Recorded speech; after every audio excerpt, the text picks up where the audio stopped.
dia, boa tarde, pessoal. Aqui é o professor Luciano Vandergoltz Viana. Hoje, então, a gente vai falar sobre relativismo cultural, né, dentro do projeto de atividades complementares sobre conceitos fundamentais, né, das ciências sociais, e coordenado, né, pela professora Andréa da Silva e o professor Carlos Bal, e, né, pelo convite de ambos para poder falar um pouquinho, né, sobre esse conceito. Eu organizei essa apresentação, né? A gente vai falar um pouquinho sobre um texto, né, que foi indicado do professor Mauro Almeida e sobre alguns princípios básicos aí sobre as principais características desse conceito aí tão utilizado na antropologia. Então, vamos começar aqui pelos os principais pontos sobre esse conceito, deixando claro que primeira abordagem que a gente é necessário dizer que a gente está fazendo aqui é sobre uma abordagem acadêmica, né? Então é muito distinta de outras utilizações, né? Apreensões desse conceito, né? Como por exemplo, se vocês botarem na internet o conceito de relativismo, vão ter várias críticas, vão ter várias pessoas adotando e se engajando, né, como relativistas ou antirrelativistas. Aqui nossa abordagem vai ser muito mais para tentar compreender a apropriação que se faz dentro da ciência, né, dentro do mundo acadêmico, mais precisamente dentro da antropologia, né, dentro do método etnográfico. Então, é muito importante a gente pensar que, primeiro, a gente não vai tratar sobre o conceito de forma rasa, não vai tratar ele como se fosse se eu sou ou não, né, um relativista, ou quem pode ou quem não pode ser um relativista, ou reduzindo, né, os argumentos desse conceito tudo é relativo ou tudo depende de um ponto de vista, depende dos valores de cada um. A gente vai ir um pouquinho mais profundo, né? E, bom, deixado claro isso, né, vamos a um primeiro exercício para tentar compreender, né? Que é esse conceito, né? Como assim relativismo a quê, né? O que é relativo, né? Relativo, todo mundo sabe, é relativo, o termo, né? Relativo se refere a algo, né? Sempre. Se é relativo, ele não é algo que se possa pensar que só existe um ponto de vista sobre aquilo, né? Existem outras possibilidades de visualizar aquilo. Então, por exemplo, quando vocês veem essa imagem aí, né, desse exercício que eu acho que vários de vocês já devem ter feito, na infância, já devem ter visto isso acontecer, né, que é o processo de refração da água.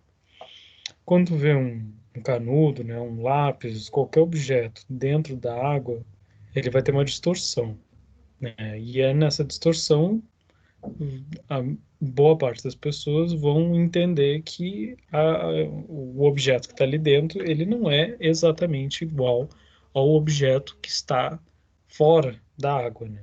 Então, justamente o canudo ali, o primeiro canudo, ele tem uma continuidade entre um e outro, mas desse ponto de vista que a gente está vendo, o canudo dentro da água, ele parece que está cortado, né? E aí eu gostaria que a gente fizesse um exercício, né? Imaginem se vocês nunca tivessem visto isso, né? Ou, digamos, uma cultura, algum lugar no mundo onde não exista vidro, onde não exista um copo, não existe algo transparente, em onde ninguém nunca tinha visto esse experimento, né? A refração da água. A pessoa iria observar isso e iria achar que o cano está cortado ao meio, né? Que tem um cano boiando, né? Um pedaço do canudo está boiando e o outro está mergulhado, e que não é o mesmo canudo.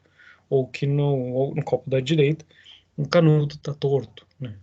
Então, se a gente considerar que essa pessoa que está observando, que nunca viu esse fenômeno aí da natureza, esse acontecimento aí que acontece em todas as situações onde tem esse efeito de luz, né? De luz na água. a pessoa poderia considerar que essa é a verdade do ponto de vista dela, e a gente imediatamente acharia que ela é uma pessoa que não tem capacidade para ver que, na verdade, é o mesmo canudo, que isso é um efeito da água, ou de um conhecimento que a gente sabe, né, que é o da refração, né, um processo físico. Então, imediatamente, a partir daí, nós, né, que sabemos desse efeito, iria considerar as pessoas que não conhecem como menos capazes ou menos evoluídas, é, ou até menos inteligentes por não entenderem que isso acontece na natureza, né? Acontece na realidade. Então, tá aí um bom exemplo, né, de mudança de perspectivas, né, sobre uma mesma realidade, né? Tem pessoas que observam certas coisas no mundo porque do ponto de vista delas e às vezes não entendem ou não veem coisas que a gente vê porque, digamos, nossa cultura temos alguns conhecimentos e outras culturas não têm aquele conhecimento, né? Ou pô, do outro ponto de vista, né? Uma pessoa poderia nos apresentar um ato mágico, né? Um espírito, é um movimento de um espírito, de um Deus que para ela, né, com certeza é um Deus e é um espírito, e para nós a gente vai ficar chocado achando que possivelmente é um ato de mágica, alguma coisa que estão tentando nos enganar, porque justamente a nossa mentalidade, a nossa civilização sempre busca achar que existe algo explicável racionalmente por trás daquilo, e para a pessoa ela vai achar que somos ignorantes, que somos, né, que a gente está duvidando daquela entidade, né, de um, um, um Deus, né, um espírito que está movimentando, por exemplo, um copo, né, que nem no espiritismo, né, tem aquela prática, né, onde o copo se mexe. Então, são pequenos exemplos que, se mudamos o ponto de vista sobre a mesma coisa, o conhecimento sobre aquilo muda radicalmente, né? E é daí que vem a ideia central de da mudança do ponto de vista da apreensão da realidade, né, do conhecimento que a gente produz sobre a realidade, quando o Einstein, né, vem trazer a teoria da relatividade, e isso revoluciona a ciência, né? Porque é justamente, né, não vou explicar aqui a teoria da relatividade para vocês, mas basicamente mundo tem mais ou menos uma ideia que a teoria da relatividade é o efeito da luz, né, e o efeito do ponto de vista em algum lugar observado no universo, que se mudado, tudo mudaria, né? Tudo que é aquilo que se conheceria sobre daquele ponto de vista se mudaria, seriam outras formas de compreender aquilo, outros entendimentos. E aí outro conteúdo sobre aquilo se mudasse o ponto de vista observado no universo, né? Porque, enfim, a velocidade da luz é diferente, né? E a velocidade da luz no espaço muda, né, os acontecimentos, né? Então, daí tem uma nova abertura para ciências sociais começarem, principalmente a antropologia, começarem a observar os povos, né, as populações que eram consideradas inferiores, não evoluídas, né, primitivas, de outro ponto de vista, né? Rompendo, então, né, com o racismo, o evolucionismo e o colonialismo que existia anteriormente, né?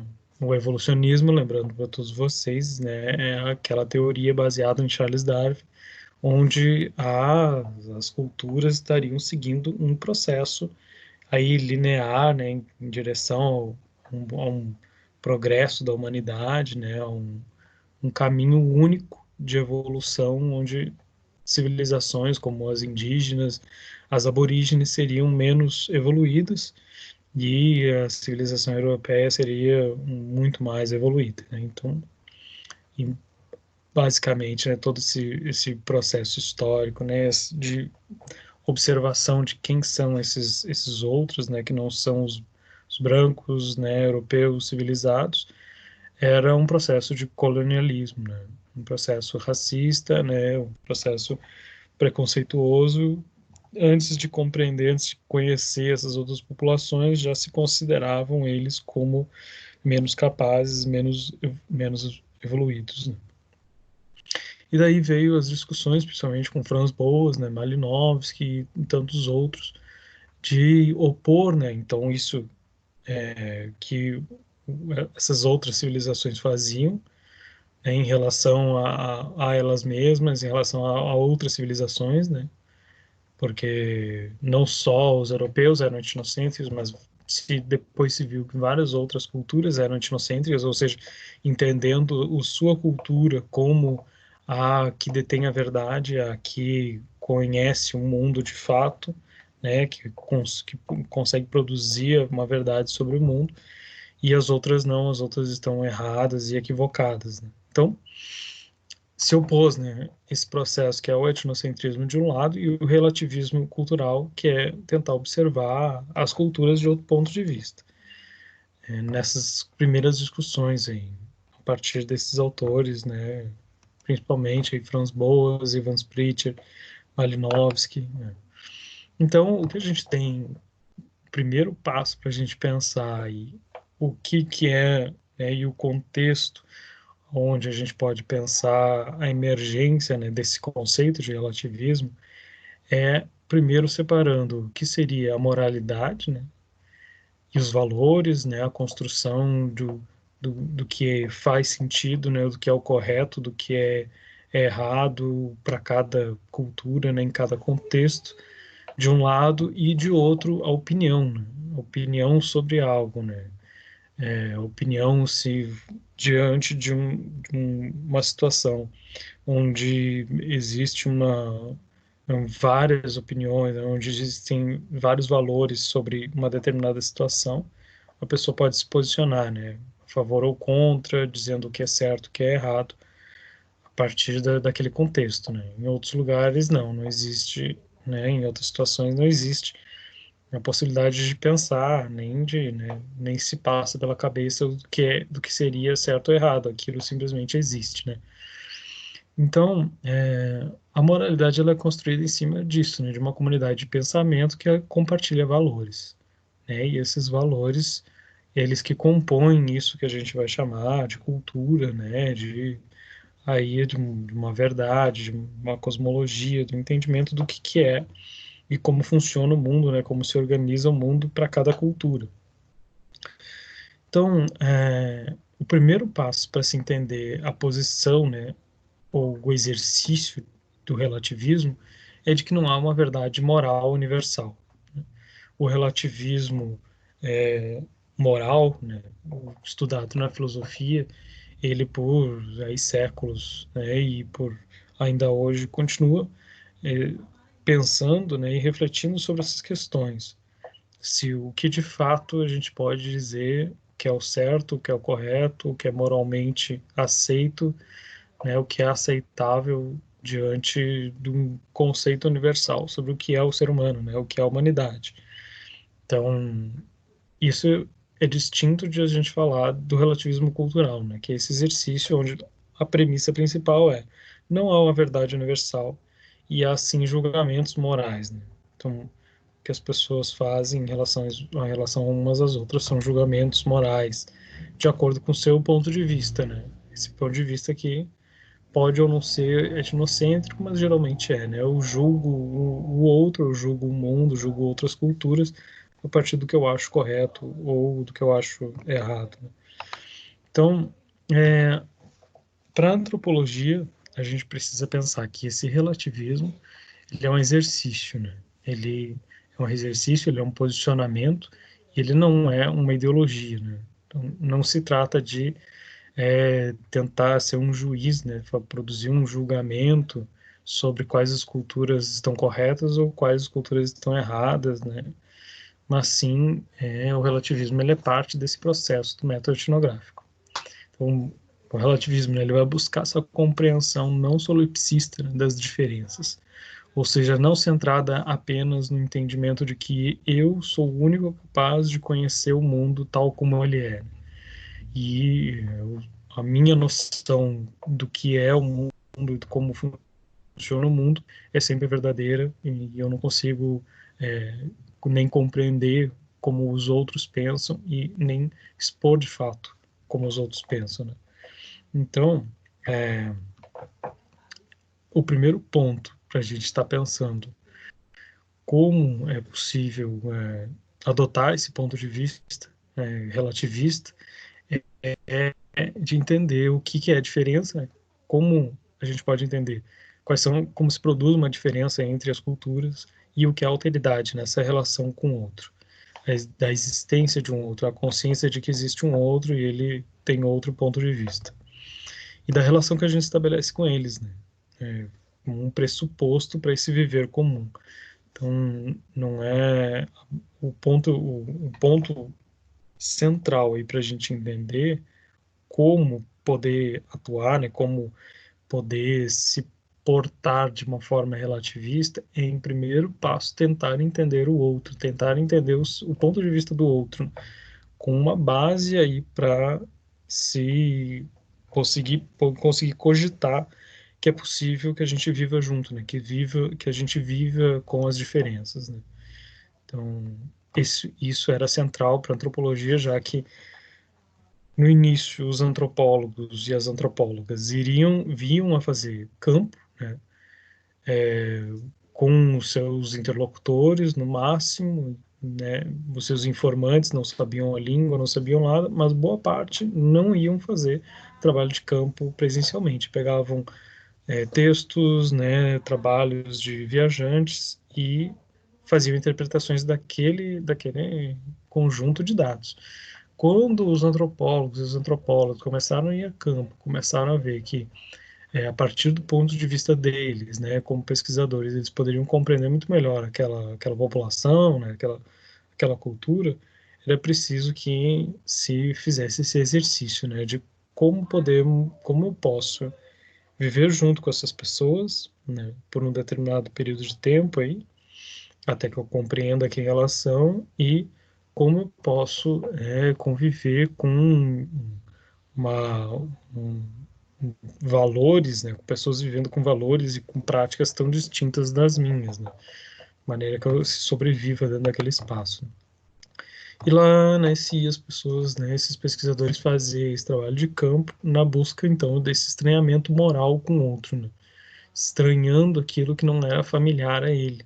Então se buscava deixar de lado esse posicionamento moral, né, sobre ele, tentando fazer um exercício de ver o mundo de forma imparcial, ou seja, sem adotar um ponto de vista que seja baseado nos seus valores, nos seus pressupostos, nas suas convicções sobre o que é e o que não é, e o que pode ser e o que não pode ser, tentando operar então o relativismo cultural, né, como um meio para a compreensão do ponto de vista da população estudada, né? Então se buscava fazer isso, né? Compreender quem são aquelas pessoas, como vivem, como pensam, e depois tentar fazer esse processo de tradução, né?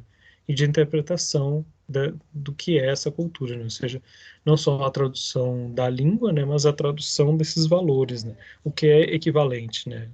A um conhecimento, né? A uma crença X para a nossa, né? O que seria possível se na comparação explicar para os brancos, né, para os outros antropólogos, para a nossa civilização o que é aquilo que se observou em campo.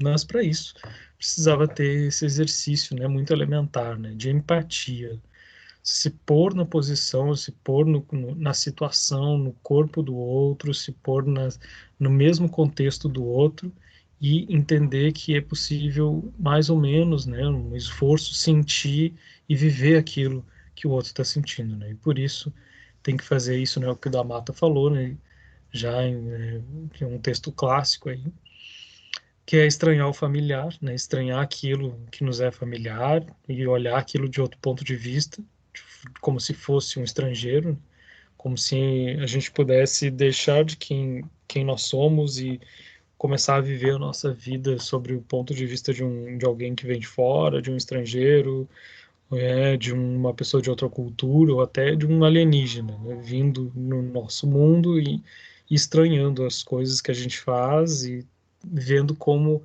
do ponto de vista dela, dessa outra pessoa, desse outro ponto de vista, as coisas que a gente faz poderiam ser irracionais, né? Ou não fariam nenhum sentido.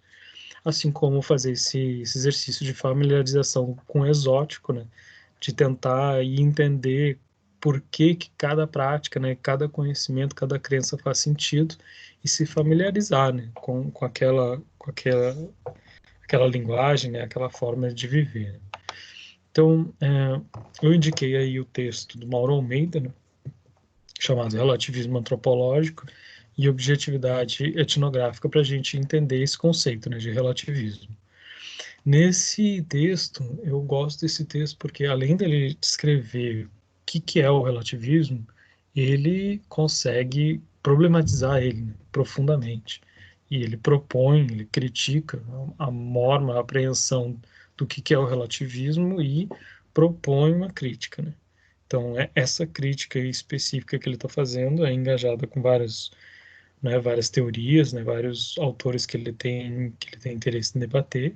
Mais adiante a gente poderia entender quais eram esses, mas o ponto principal aqui é a gente entender agora as implicações e os desdobramentos o que acontece, né, quando a gente se posiciona, né, de uma maneira relativista. O primeiro delas é ficar em uma espécie de vácuo moral, ou seja, quando você começa a ver de forma crítica todos os seus valores, os seus pressupostos, começa a ver de forma crítica e analisar profundamente como a nossa própria civilização, né, a nossa cultura e a nossa identidade, a nossa personalidade é formada em cima de valores que muitas vezes se tornam irracionais ou têm consequências muito sérias, né, para outras pessoas, ou que é uma série de sofrimentos, ou que simplesmente é irracional nas coisas que a gente faz, que poderiam ser consideradas assim por qualquer outra cultura como, né, sem sentido. Quando a gente faz isso, é como se houvesse um esvaziamento da nossa moralidade, né? E isso provoca uma ruptura muito grande, né, com quem se posiciona assim, né? E reverter, né, essa situação é difícil, né? Tem muitos desafios para se reverter quando a pessoa entra, né, nesse processo, né, psíquico, né, às vezes provoca inclusive adoecimento, mas quando se faz isso no trabalho de campo tem uma orientação toda, né?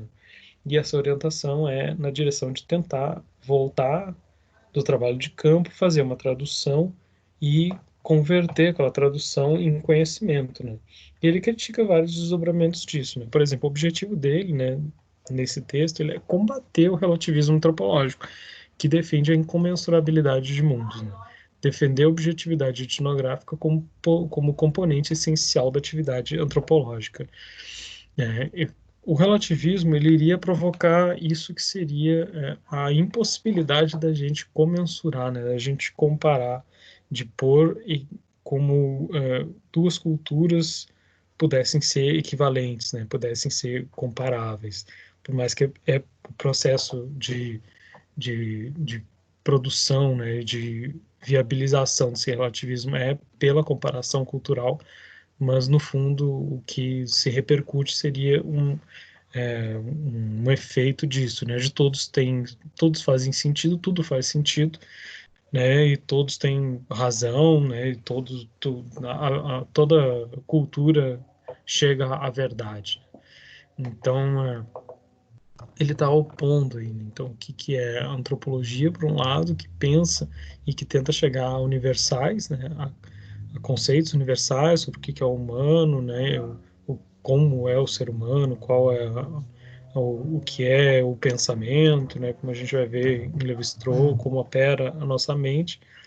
De outro lado, da etnografia, né? Da pura descrição dos fatos, né? De forma relativista, onde tudo que acontece em campo não pode ser produzido aí um debate, né? Então,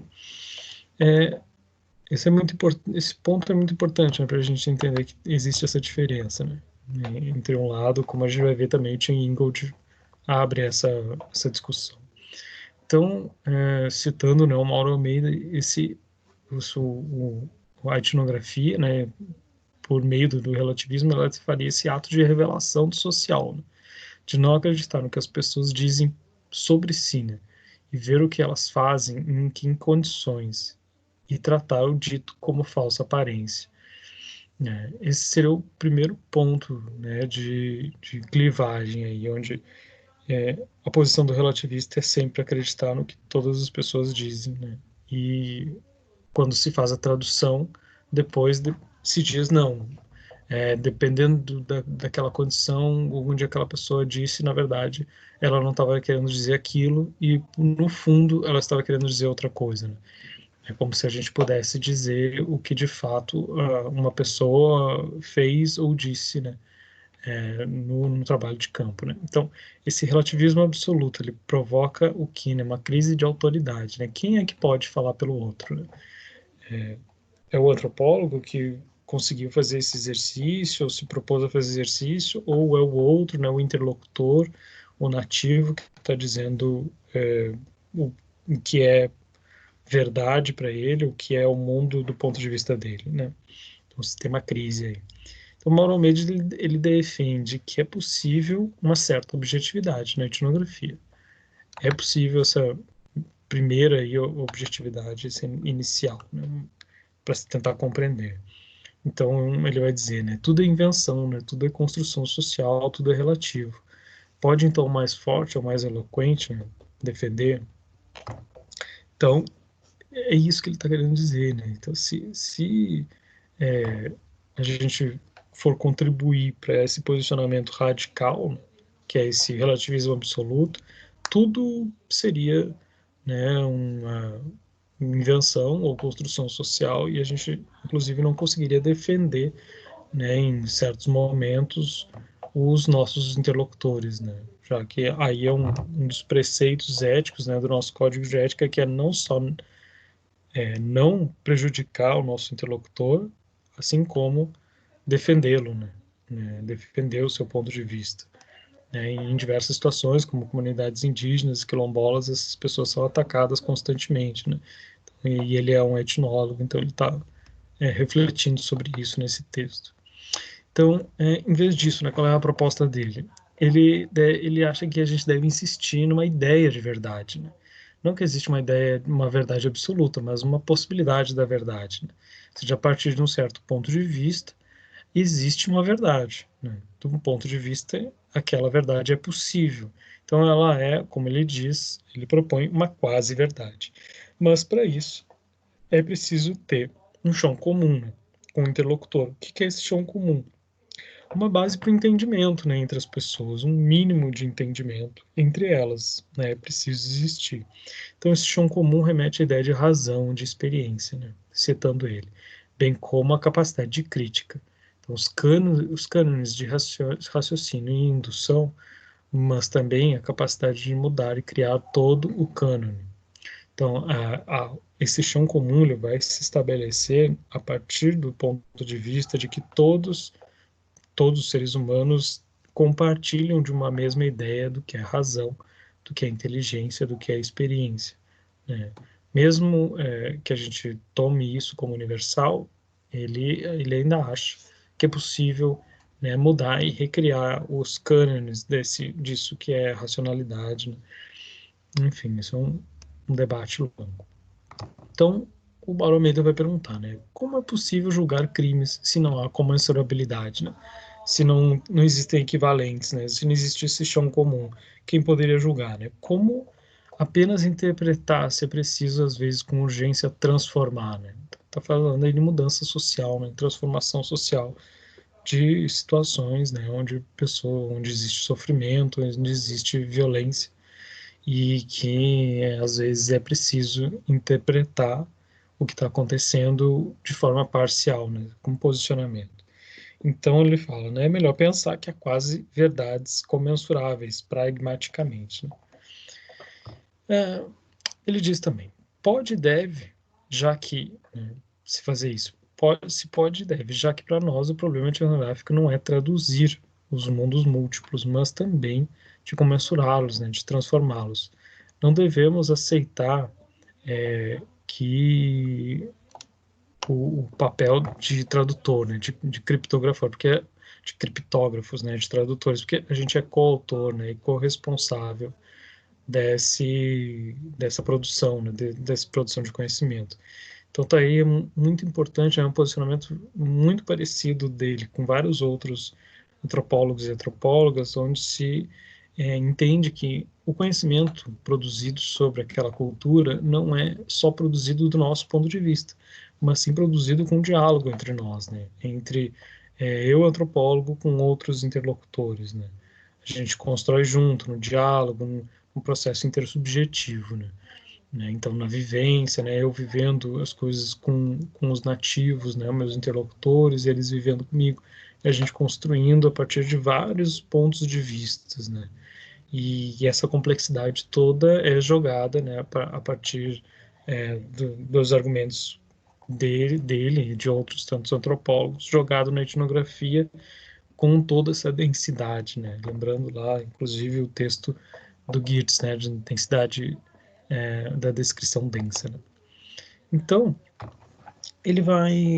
né, a proposta dele é pensar essa possibilidade de quase verdade, mas também entender que, por exemplo, a indeterminação da tradução, né, essa impossibilidade de dizer de fato o que é a verdade, né, e da complexidade, dos paradoxos todos, né,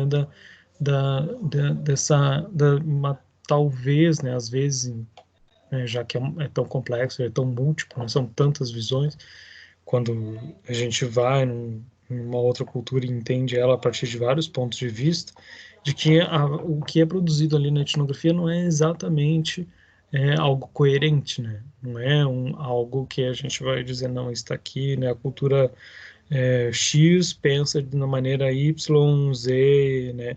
Não, é, aquela tradução, ela não é fidedigna 100%, né? Ela não tem uma equivalência de fato com o que é ou pode ser a realidade.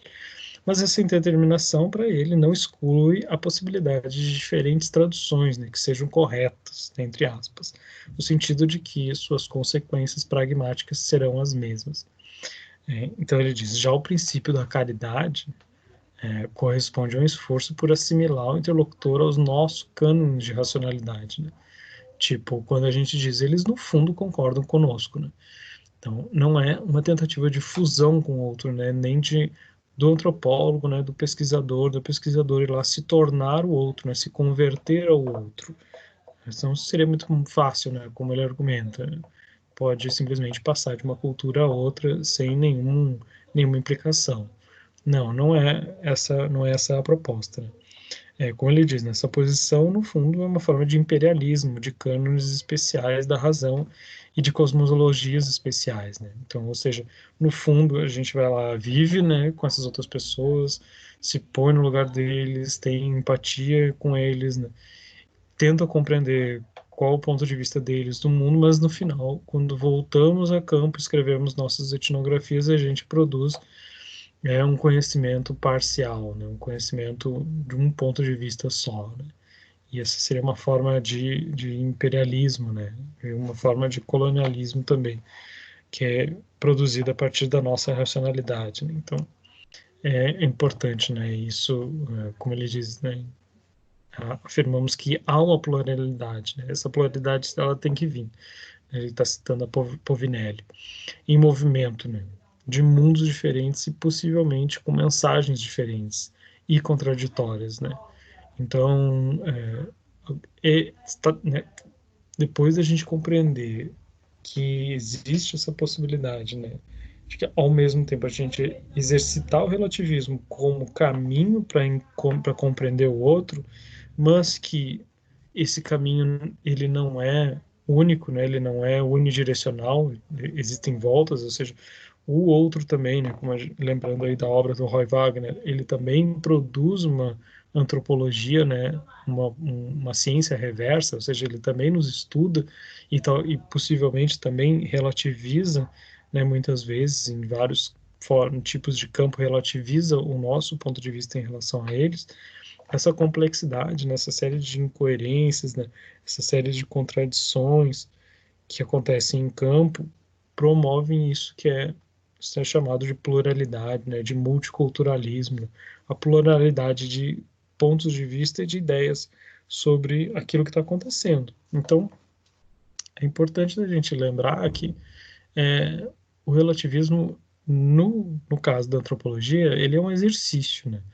Ele não é uma ideologia, ele não é um engajamento que acontece para sempre, né? Acontece de forma ininterrupta no trabalho de campo. Ele é um processo, né? Um processo geralmente que acontece no início do trabalho de campo e depois se desdobra, né? Em alguns outros momentos, né, a gente está sempre voltando, em certas situações, a adotar um ponto de vista relativista para compreender uma situação onde possivelmente a gente está projetando, né, os nossos valores, o nosso ponto de vista sobre uma situação que a gente não está compreendendo.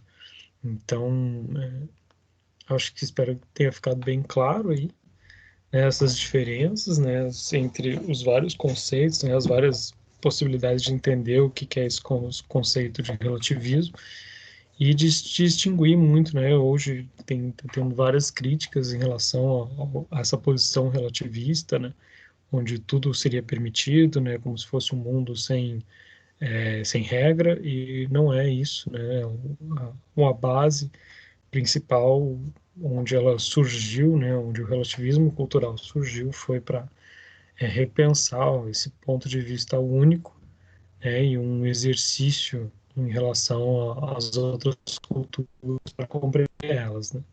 Mas, obviamente, as pessoas não deixam de ser elas mesmas quando voltam ao trabalho de campo, né? Elas, muitas vezes, né, geralmente, elas não se transformam no interlocutor, né, não se transformam no nativo, né?